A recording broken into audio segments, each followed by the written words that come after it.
Desde cedo, aprendemos a enxergar o mundo de maneira simples. Heróis são os que fazem o bem, enquanto os vilões são os que trazem o mal. No entanto, conforme amadurecemos, essa visão maniqueísta perde força. Passamos a perceber que a vida real não é uma batalha clara entre forças opostas, mas sim um jogo cheio de nuances e contradições. É nesse momento que começamos a olhar para os vilões de forma diferente, não mais como figuras puramente malignas, mas como personagens profundamente humanos, com motivações e histórias complexas. O que antes era apenas ódio agora desperta curiosidade e até compreensão. O que antes parecia ser uma figura de maldade pura agora desperta nossa curiosidade e até uma certa empatia. Por que isso acontece? O que nos faz ver o vilão como mais do que apenas o mal encarnado? A resposta está na complexidade da natureza humana. Vilões, de certa forma, representam algo mais profundo e real: as dificuldades, os traumas e as decepções que todos nós enfrentamos. Enquanto os heróis muitas vezes parecem idealizados e perfeitos, os vilões são retratados como personagens com falhas, movidos por frustrações e motivações compreensíveis. Eles foram moldados pelas adversidades, e é justamente essa humanidade, essa proximidade com a realidade, que nos faz repensar nossos julgamentos. O vilão, na verdade, espelha nossa própria luta. Quantos de nós não se sentiram traídos, injustiçados ou até inclinados a buscar vingança em algum momento da vida? Essa identificação com o lado sombrio não significa que concordamos com as ações dos vilões, mas que compreendemos os motivos por trás delas. O fascínio por vilões reflete nossa crescente percepção de que o bem e o mal são conceitos complexos, que não podem ser reduzidos a uma simples dicotomia. Isso nos leva a questionar: quem realmente está certo ou errado? Quem é o herói e quem é o vilão? A ideia de que o bem e o mal são opostos claros é algo que aprendemos desde cedo, reforçado por histórias, mitologias e normas sociais. Mas será que essa divisão é realmente tão simples? Quando olhamos mais de perto, percebemos que o conceito de bem e mal é muito mais relativo do que parece. O que é considerado certo em uma cultura ou época pode ser visto como errado em outra. E, ao longo da história, figuras tidas como vilões por alguns foram reverenciadas como heróis por outros. Quem realmente define o que é o bem e o mal? Seriam as leis, as religiões ou a sociedade? Esses conceitos variam de acordo com o contexto, sendo moldados por quem detém o poder ou autoridade em determinado momento. Quando aceitamos essas definições sem questionar, acabamos esquecendo que o mal muitas vezes não é absoluto, mas sim uma construção social que serve a certos interesses. Vilões, muitas vezes, são aqueles que desafiam essas convenções, que rejeitam as regras impostas pela maioria e criam seu próprio código de conduta. Isso os coloca à margem, mas também os transforma em personagens interessantes, porque nos forçam a refletir sobre o que realmente é o mal. Na realidade, as escolhas que fazemos nem sempre se encaixam em uma definição fixa de certo ou errado. Todos enfrentamos dilemas morais, e o que parece ser uma decisão certa para alguns, pode ser vista como um erro imperdoável para outros. Quando começamos a enxergar a moralidade dessa forma, percebemos que a linha entre herói e vilão é muito mais sutil e subjetiva. Os vilões são muito mais do que simples antagonistas em uma narrativa. Eles representam algo mais profundo, os conflitos internos e as emoções com as quais lidamos ao longo da vida. Traições, injustiças, frustrações. Tudo isso faz parte da jornada humana, e os vilões são a personificação desses sentimentos. Eles nos mostram como essas experiências podem moldar nossa visão do mundo e nos conduzir por caminhos que, aos olhos de muitos, são vistos como errados. Se os heróis são aqueles que enfrentam as dificuldades com resiliência e um senso de moralidade inabalável, os vilões são aqueles que foram consumidos por suas próprias adversidades. Eles reagem às injustiças de maneira destrutiva, escolhendo a vingança, a raiva ou o desejo de poder como solução para seus problemas. E aqui está a parte interessante. Todos nós podemos entender esses sentimentos. Em algum momento, todos já sentimos o peso da frustração, da traição ou da dor de sermos subestimados. A diferença está na forma como reagimos a esses sentimentos. Vilões frequentemente são retratados como pessoas que tentam corrigir o mundo, mas à sua própria maneira, seja pela vingança ou pela imposição de sua visão de justiça. Em vez de seguirem as regras impostas pela sociedade, eles criam suas próprias. baseadas nas suas experiências e frustrações. Isso os torna não apenas mais humanos, mas também mais compreensíveis. Podemos não concordar com suas ações, mas compreendemos o porquê de suas escolhas. Quando olhamos para o vilão dessa maneira, começamos a perceber que, em muitos casos, ele não é completamente mau. Ele é um reflexo dos dilemas e das injustiças que qualquer pessoa poderia enfrentar. O vilão nos ensina sobre a fragilidade da moralidade, como traumas e circunstâncias podem moldar nosso comportamento e até nos levar a cruzar a linha entre o que é considerado certo e errado. A moralidade, muitas vezes, é vista como um conjunto de regras fixas que nos dizem o que devemos ou não fazer. No entanto, essas regras não surgem do nada. Elas são criadas por aqueles que estão no poder, seja o governo, instituições religiosas ou autoridades sociais. O que é considerado certo ou errado varia de acordo com a época, o lugar e os interesses de quem estabelece as normas.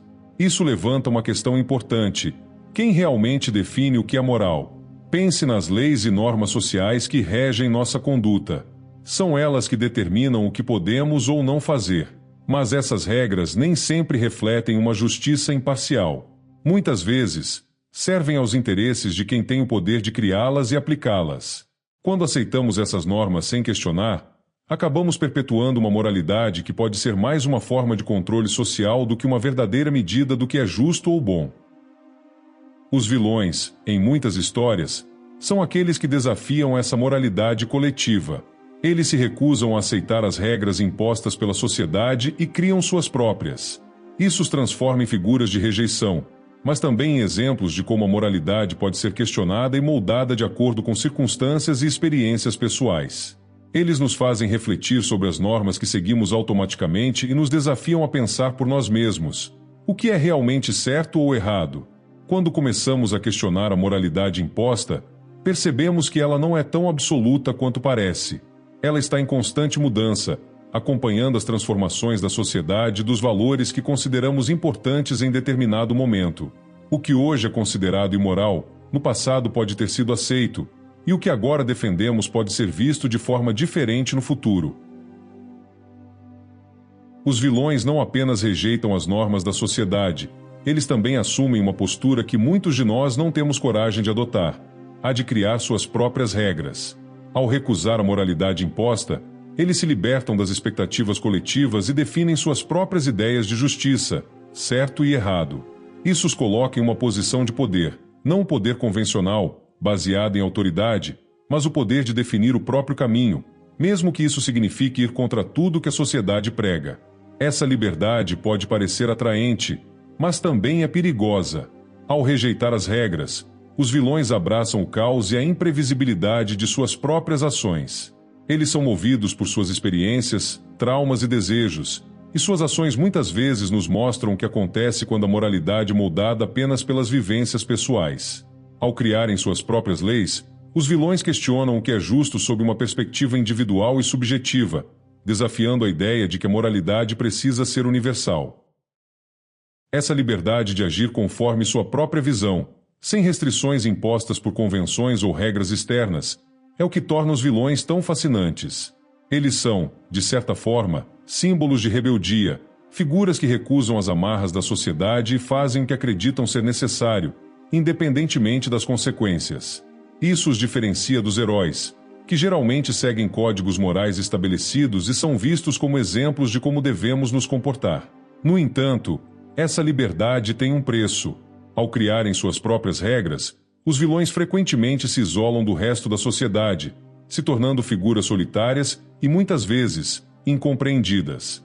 Eles podem até obter o que desejam por meio de sua liberdade, mas essa vitória vem acompanhada de consequências imprevisíveis, tanto para eles quanto para os que os rodeiam.